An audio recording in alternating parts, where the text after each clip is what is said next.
அதிகாலை தமிழ் நேயர்களுக்கு வணக்கம். நம்ம திரைமர்சனத்துல பார்க்க போற படம் வந்து வங்காள விரிகுடா. குடினாலே ரத்தம் பாக்குற பூமின்னு நாட்டுக்கே தெரியும். இடையில உடையில நடையில ஜடையில ஏண்டி என்ன கொள்ளு. அதாவது எல்லாத்தையும் செய்யறது டிஆர், அவருக்கு பிறகு யாரு அப்படின்னு சொன்னா நான் இருக்கேன்ப்பா அப்படின்னு சொல்லிட்டு ஒருத்தர் வந்திருக்காரு. அவருடைய பேர் வந்து குகன் சக்கரவர்த்தியார். அதாவது இப்போ நான் சொல்ல போற விஷயத்தை வந்து நீங்க மதுரை மாநாட்டில் விஜய் பேசினார்ல ஒரு டைலாக், அந்த மாடுலேஷன்ல நீங்க யோசித்துக்கணும்.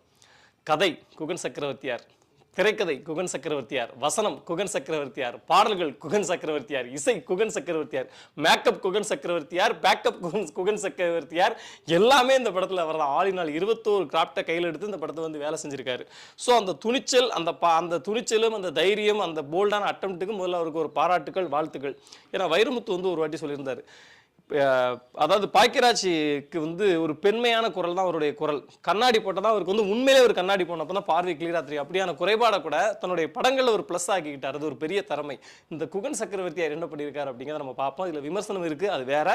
முதல்ல இந்த முயற்சிக்கு ஒரு பாராட்டு தெரிவிச்சு நம்ம போகலாம். கதையை பார்த்தோம்னா குகன் சக்கரவர்த்தியாருக்கு ஒரு காதல் ஃபெயிலியர், அதனால ரொம்ப சோர்வில் இருக்காரு. அந்த காதல் தோல்விக்கு காரணம் பணம் தான் அப்படிங்கிற நினைச்சுக்கிட்டு நிறைய பணத்தை சம்பாதிச்சிடுறாரு. ஆனால் இருந்தாலும் தோல்வியான காதல் தோல்வி தானே வருத்தப்பட்டு இருக்கக்கூடிய நேரத்தில் அவர் காதல் அந்த பொண்ணு கல்யாண தோல்வியாகி தற்கொலை பண்ண போறாங்க. தற்கொலை போற பொண்ணை காப்பாத்தி வச்சுக்கிறாரு, அதாவது கூட வச்சுக்கிறாரு. இந்த நேரத்துல தான் குகன் சக்கரவர்த்தியார் மேல ஒரு 12ஆம் கிளாஸ் படிக்கிற பொண்ணுக்கு லவ் வருது. அந்த 12ஆம் கிளாஸ் படிக்கிற பொண்ணு யாருன்னா குகன் சக்கரவர்த்தியாரோட நண்பருடைய மகள். அந்த பொண்ணையும் கல்யாணம் பண்ணிக்கிறாரு. இப்படியாக அந்த கதை வந்து பயணிக்குது. அந்த காதலி, முன்னாள் காதலி இருந்தாங்களே, அவங்களுடைய கணவரை இவரை தீர்த்து கட்டுறாரு. ஸோ இப்படியான கதையாக தான் இந்த படம் பயணிக்குது. முடிவு என்ன அப்படிங்கிறதான் கதை. இந்த படத்துல நடிகர்களை பொறுத்த வரைக்கும் குகன் சக்கரவர்த்தியார் தான். அதாவது சோகம், தாகம், வேகம், விவேகம், மோகம், எல்லா உணர்வையும் ஒரே உணர்வு நினைச்சிட்டு அவர் பாட்டு நடிச்சுக்கிட்டே இருக்காரு. எல்லாத்துக்கும் ஒரே ரியாக்ஷன் தான் கொடுக்காரு.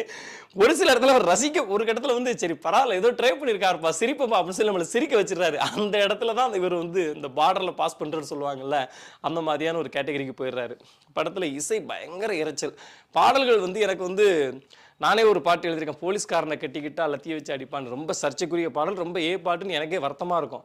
ஆனால் அதே மீற மாதிரி ஒரு பாட்டு எழுதியிருக்காரு. அந்த பாட்டோட வரியை மட்டும் சொல்லிக்கிறேன். என்ன வரும்னா, காசுக்காக காய்ச்சிருக்கு நொங்கு, அந்த நொங்க வாங்க அவன்கிட்ட காசு இல்லைன்னா நீ தூக்குல தொங்கு அப்படின்னு சொல்றாங்க. அதுக்கு அவர் சொல்றாரு, இந்த நொங்கு நோண்டலைன்னா என் வாழ்க்கை சங்கு அப்படின்னு சொல்றாரு. இந்த மாதிரிலாம் பாட்டை எழுதி ஒரு மாதிரி பட்டையை கிளப்புறாரு. இஷ்டத்துக்கு அடிச்சு தள்ளியிருக்காப்புல தலைவன்.